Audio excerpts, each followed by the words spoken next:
All right, guys, welcome back. Hope you're able to get up and get a snack there, something like that. This is G.I. Joe for the NES, another Big 20 game from this past Big 20 number 16 that happened in March. One of my favorite games I played as a kid. It was awesome to see this one get announced as well. A little bummed it wasn't the whole any % category for all those guys, but you guys get to see it instead. A lot of really great gameplay in the last few levels here, and some really precise movement and jumps and, you know, cool risky plays and whatnot. We're gonna go for them all at first. It's got a password system, so if things go south, we'll be okay. We've got some decent continue system going as well, so we'll get aggressive with it at first, and if things don't work out, then we'll take some safe strats later. But I want to show you guys this game. There's one trick that I want to show you from the very beginning, before we get started here with the timer. All of our characters have different stats. Duke is pretty average. Blizzard's pretty terrible. Snake Eyes can jump really high and throw grenades fast, and Captain Gridiron can punch things. Some enemies happen to be weaker than that than others, and then Rock and Roll's got the best gun, but he's trash at everything else. So basically what we're going to try and do is abuse everybody else's strengths to get Rock and Roll's gun to do all the damage for us that we can. He can't jump at all, his stamina's low, he can't punch much, but yeah, he's our best shooter. So much so that at the very beginning of the game, what we'll do, and I'm just going to show you this trick real quick, is that we jump immediately with Duke and then switch to Rock and Roll and grab the gun. Because if we don't, Rock and Roll can't even grab that gun at first. So, all right, let's get started here. We'll get the timer rolling here in 3, 2, 1, and we're off. All right, so we'll pick our characters here at the beginning. We'll go with Rock and Roll and Snake Eyes. Level 1, we need to get as many gun upgrades as possible. So you can see the gun in the corner there says level 1B. It starts at level 1A. And it goes through a B, C, D progression before going up to the next level. Level 4 is the maximum. So we'll try to get as many of these as possible. We really want to be at the maximum gun level by the end of level 3-3. So there are 3 levels in each, I guess, area. And our first one here is the Amazon jungle. This first one here, we're just trying to progress right as fast as possible. One thing that we're really trying to be careful of is the amount of sprites on the screen. So you could just fire a bunch of bullets all day and not really have any kind of consequence to it from a casual perspective, but from a speedrun perspective, the amount of lag that would create would be immense. So we're really just trying to make sure we keep all of our right movement as optimal as possible and have the minimal amount of sprites as we can. All right, and then each level 2 inside of each area includes like a Cobra base that we're infiltrating. So not quite sure how, you know, versed you are in the G.I. Joe universe there, but Cobra Commander is who we're trying to take down, and we're trying to blow up all of his bases here in the meantime. And the way that we do that is we place some bombs strategically where they tell us. So they wanted those 2 bombs placed right there. And we'll fight the boss over here as fast as possible. Take him out as quick as we can there. Well done. All right. And then this is the last level in the Amazon here that we got to worry about. And those guys do a ton of damage, and they bounce us backwards. So as much as I'd love to just damage boost through them, it bounces you backwards. You don't even actually make any time, and you take 4 HP instead of just the 1. All right, so we'll try to get a little bounce. Didn't quite get the bounce there, but we'll get this one, hopefully. Nope, didn't get the bounce forward there either. That's all right. Try to get a couple nifty little bounce forward tricks there, and we'll see what our RNG is like. Oh, we got perfect RNG on this boss, of course. So after the suboptimal movement in the level, we didn't get punished. We got rewarded at the end with great RNG. Alright, so now we're off to Antarctica. That's where another Cobra base is, apparently. And we'll have Blizzard running this mission. We don't get to choose that. They get to choose who our first Joe is that we use, and then we'll just always be picking Rock and Roll as one of them as well. So, as you can see, he's doing all the heavy lifting here. Blizzard's role in this mission is that if we're about to die, we'll switch to Blizzard immediately, so he'll take the death instead. Uh-oh. I might... Okay, never mind. I almost didn't make... Oh, we'll go to Blizzard. There we go. As stated. I tried to execute a little trick there and got a little bit mistiming. Mistimed on where I was supposed to be. So, as I mentioned before, Captain Gridiron's got some really, really strong fists. I don't know if that comes from his football playing days or what, but he is going to be doing a lot of punching here. And a lot of these guys with guns, not so susceptible to Captain Gridiron's craziness there, but he can handle a lot of these machines pretty well. He just punches out a lot of the machinery that we'll see, like those guys on snowmobiles, and including this boss here with all these missiles hanging off him at the end. So we're just going to take all of them out as fast as we can with his fist, as one does. That was a pretty good boss fight. Not a great level, but a pretty good boss fight. We lost Blizzard. That is just a minor casualty. He died for the Joes. Honorable discharge. Right? Alright, so. Now we're flying a helicopter indoors, but we're back to rock and roll, just in case we get a nice gun item drop to upgrade. We're at level 3B right now, which is pretty good. We're 3 gun upgrades away from the maximum. The maximum gun doesn't actually increase the power, it just increases the amount of bullets in the screen, and you could, you know, hit them with more of those bullets effectively. Rock and Roll's gun has an interesting little spread to it, so you do need to be pretty close to maximize that, but yeah. So here we go. Through here, we got 1 HP to spend if we want. We'll just damage boost through this guy, and we'll place our last bomb on this check mark in here after, you know, flying a helicopter down a hallway, apparently.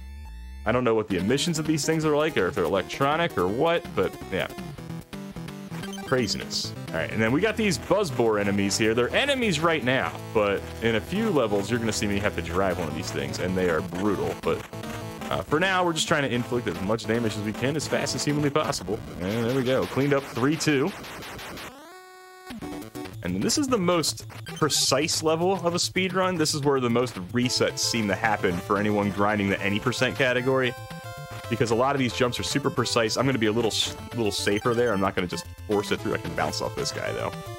A lot of those have like 1 or 2 pixel windows. And then I'm going to try to exploit a little trick here where I'm going to switch from guns to fists with rock and roll and switch back and forth so that I'm basically doing damage twice as fast. That was a lot of stuff there, man. I felt like I was barely giving myself a chance to breathe. Alright, so we're going to pick rock and roll first here because it's going to help our menuing in a second. This is our first auto-scroller, so hopefully I can get caught up a little bit on what's happening. So we've got, as you saw before, we were at level 3B with our guns. In a perfect run, we would get 3 gun upgrades during this auto-scroller. Now, they're going to come randomly. The task gets them every time, just because it knows exactly what frame to kill these guys on for it to drop a gun. Oh, we got one. We're basically gambling. It's where a lot of the chatters in my stream will throw the gun emotes in the channel, hoping that we get the good RNG. So, just punching these guys and hoping that a gun comes out. And if we do, then we don't have to worry about upgrading in the next couple levels, because in level 3-3, which is level 3-1 right now, there are gun upgrades that we'll have to take, but it's a level that we want to traverse with Snake Eyes because he jumps so well. Alright, there's the second gun upgrade. So if we're able to get the third gun upgrade here, we won't have to switch. We'll be able to do all of 3-3 with Snake Eyes, and he can do a lot of the vertical movement a lot faster than Rock and Roll can. So we're hoping, and there we go, we got max guns. Awesome. Glad we could show that off in a marathon with our wonderful RNG skill. Makes up for the Golgo 13 RNG, right? So, take this guy out. We're going to pump 20% more bullets into him than if we didn't get the max gun, so that works out nicely. Alright, we're going to switch to Gridiron now and the fists, because we're going to be punching some machinery at the end of this level. And then we're going to get into this horrible vehicle. It's called the Buzzbore. It's fast. We need to use it for speedrun purposes. It is the fastest way through the level when everything goes great. But anyone who's ever played this game before has probably had the same frustration as anyone else who's ever played it, is that the controls don't seem to make sense. Sometimes you hold left and it goes right. Sometimes you hold up and it goes down. It clings to walls, and you're not necessarily sure what wall or ceiling you're currently attached to. So, yeah. Here we go. Going on back in. Jump. Cling to that ceiling. Jump here. And then we'll cling to the floor.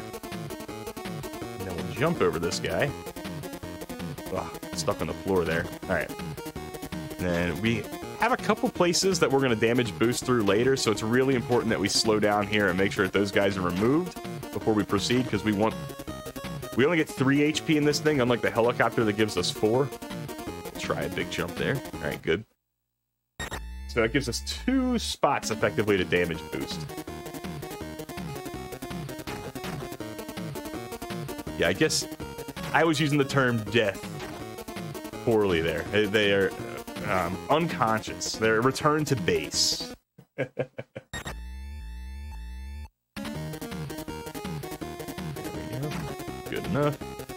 And I could have damage boosted there, but I just wanted to play it safe here in case we did get hit by one of those missiles. And we'll take the bulletproof vest here. Lets us go through all this a little bit quicker. Alright, this boss up here is a giant machine that if we punch in the eyeball, does more damage than we can do with Rock and Roll's gun. However, we're going to really try to not get grabbed.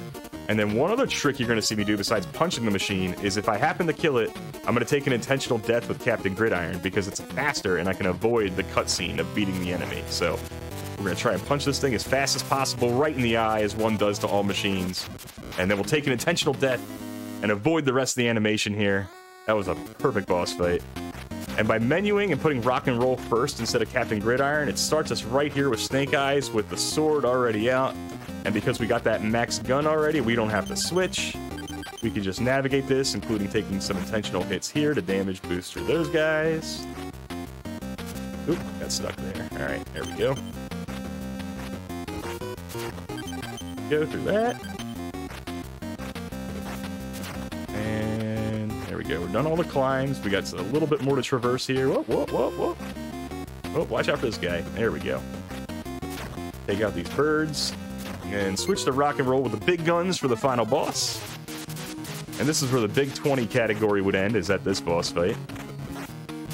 So this is where the game really starts to pick up in fun and difficulty. Alright.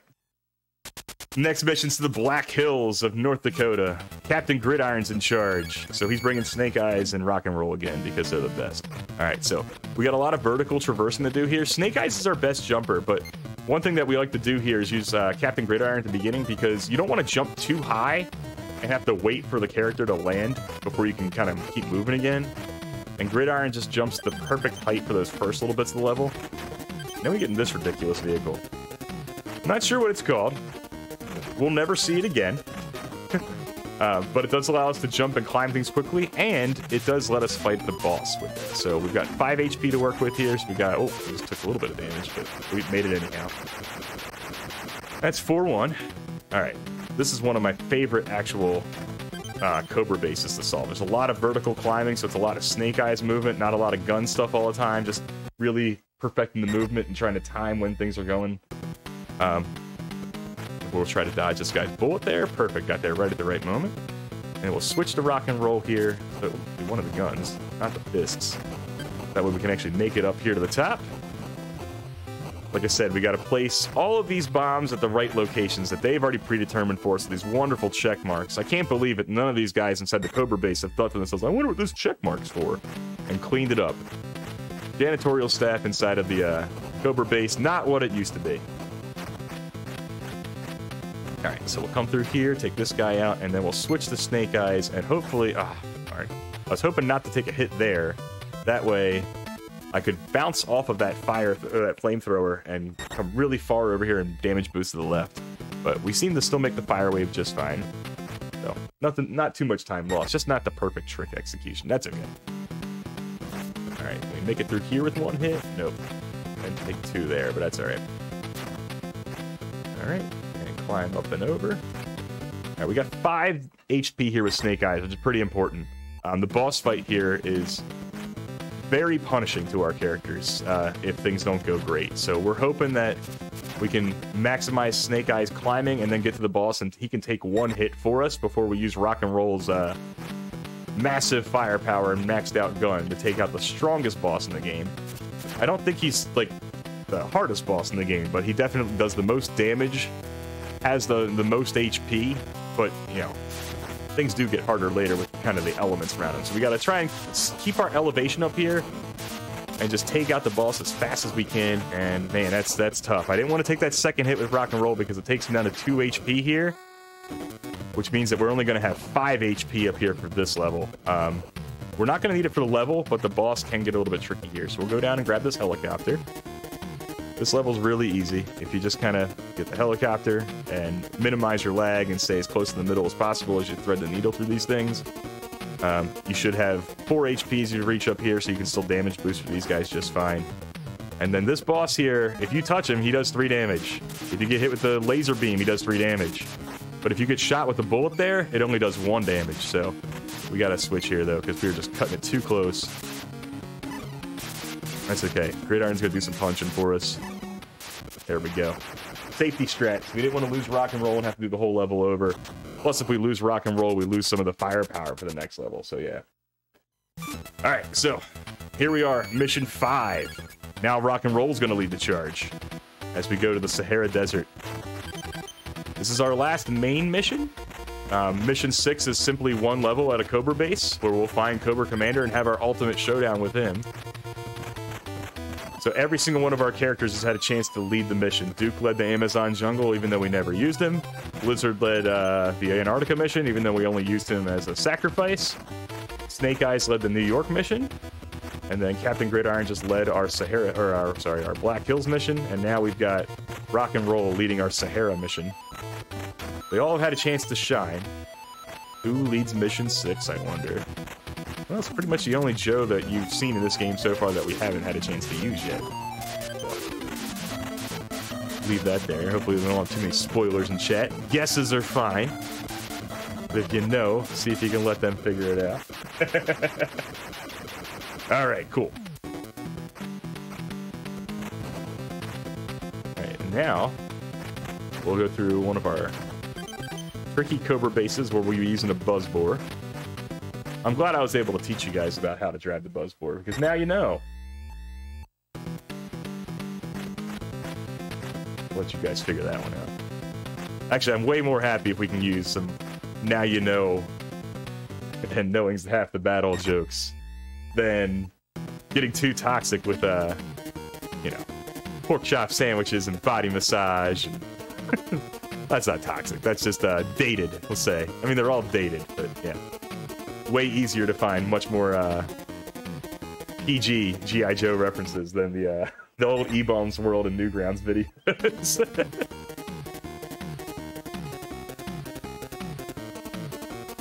Alright, going through here just fine. Clinging to the wrong wall with Buzzbore precision as expected. It's our favorite vehicle to navigate with. Cling onto this wall so we don't have to try and climb up there, which is nice. Drop down here. Take out that guy. We'll execute a jump instead. There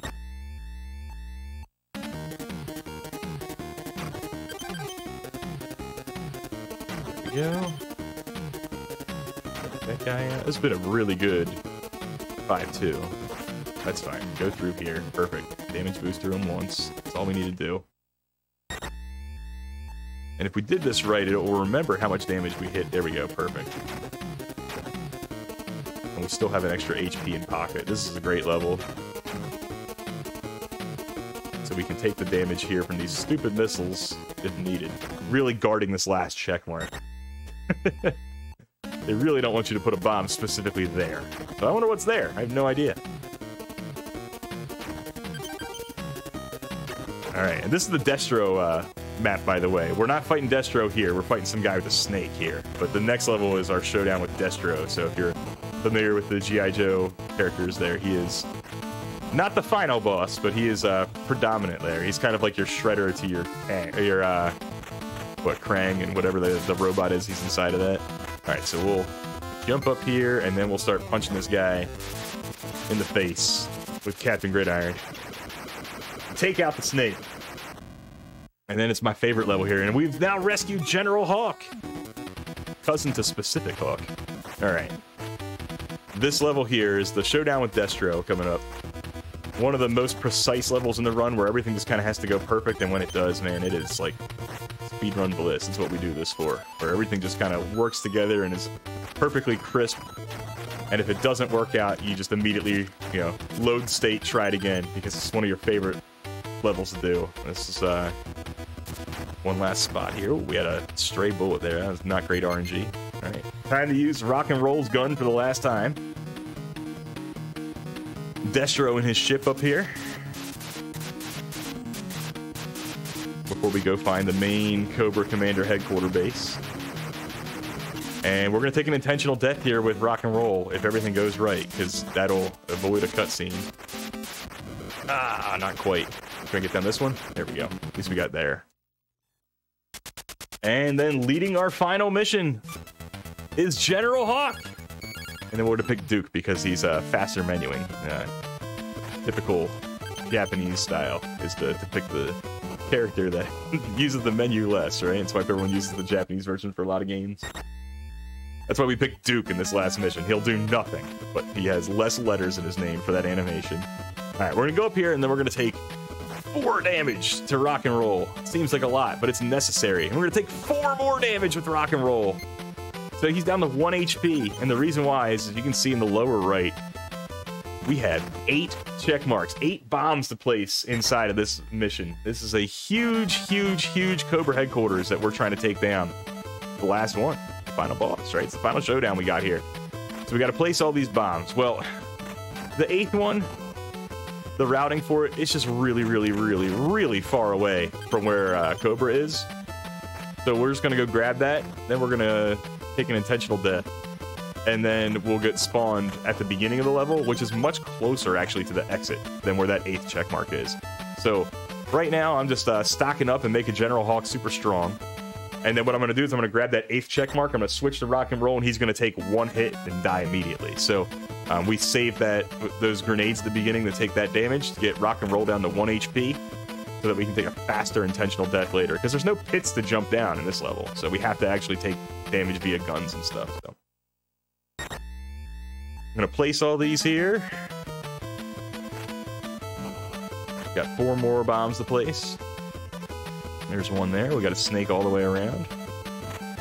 Sorry, that was not a Cobra pun. I wasn't trying to go for that. But I'm going to take it where I can get it. That's fine. I'm a middle school teacher in my day job, so that's about the extent of the comedy I'm allowed to do. Alright. 3 more bombs to place. One of them's going right up here. And then, as you saw before, those grenade guys, they hit rock and roll really hard. They did 4 HP damage. So we're going to take a flamethrower hit instead, because that's only 1 HP. So we can sneak past this grenade guy and keep General Hawk's health intact a bit more. He's an old guy, you know? We got to make sure he doesn't get hit by grenades. He's not as resilient as the others. Although he's got quite the HP bar. And he can fly with a jetpack, so I don't know where this guy's been the whole time. Would have been way more useful to have this guy on our squad the whole game, but here we are. Thanks a lot, General. Grab this. Get even more HP, because we're just going to be super safe marathon stretch to this final boss. Cobra Commander, the final boss, is so incredibly difficult and has quite a bit of RNG attached to it. So we're really trying to make sure that we CYA ourselves here and watch our 6. Because some bad RNG there could lead to having to play this entire level again. Alright, then we'll switch to rock and roll here, and that we got the 8th one, and we'll take an intentional death. Back to General Hawk. Take out the grenade guy. And we're gonna go max his guns out if we can here. We'll go get this gun up here. Ooh, there we go. Get a couple more over here.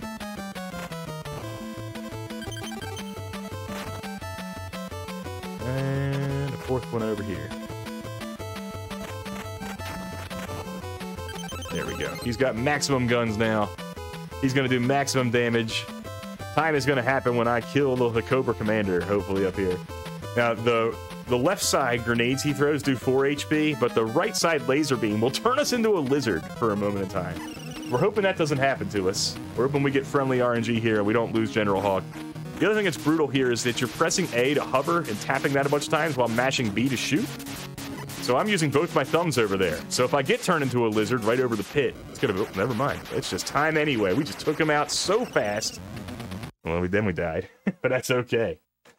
You got to be careful, though, of that boss fight, because if you get turned into a lizard over that pit, you then have to switch characters to Duke as fast as humanly possible, and with both your thumbs on the A and the B button. Kind of hard to hit that start button. So that is G.I. Joe.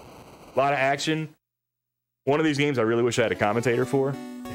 It's tough to do that while playing. But yeah, definitely a tough game, but so rewarding and so fun when it all works out. I think a lot of the Big 20 players really, really enjoyed this. I'd never really touched it before. They'd heard of Atlantis Factor, never played the original, but this game is so much fun. It's got a pretty active leaderboard now, after Big 20, obviously. But Infinite Mystery's got a time, Toad's got a time. There are some great names on there and some great strategies to see.